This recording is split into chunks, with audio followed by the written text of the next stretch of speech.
Protein বললে প্রথমেই মনে আসে মাছ মাংসের কথা। তাই যারা নিরামিষ খান তারা অনেক সময় বুঝতেই পারেন না যে কোন কোন খাবার থেকে মিলতে পারে প্রয়োজনীয় প্রোটিন।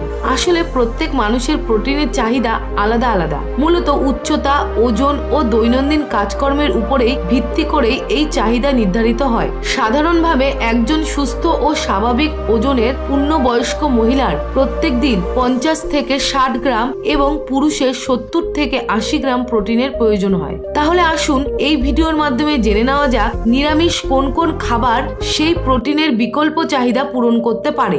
বিন, সয়াবিন, রাজমা ইত্যাদি বিনগুলি প্রোটিনের দুর্দান্ত উৎস। প্রকৃতপক্ষে সব ধরনের বিনই প্রত্যেক পরিবারের খাবারের একটি অংশ এবং স্থানীয় যে কোনো বাজার থেকে খুব সহজেই পাওয়া যেতে পারে। ডাল, ডাল প্রত্যেক রান্নাঘরের একটি অবিচ্ছেদ্য অঙ্গ। আর যত ধরনের ডাল আছে প্রত্যেক ডালেই রয়েছে প্রচুর পরিমাণে প্রোটিন। বিশেষ করে মসুর ডালে প্রোটিনের মাত্রা থাকে যথেষ্ট। এছাড়া মুগ, ছোলা, অড়হর, বিউলি প্রভৃতি সব ডালেই থাকে আবশ্যক প্রোটিন। বাদাম, কাঠবাদাম, কাজু, পেস্তা, আখরোট প্রভৃতি বাদামে থাকে বিশেষ সমৃদ্ধ প্রোটিন।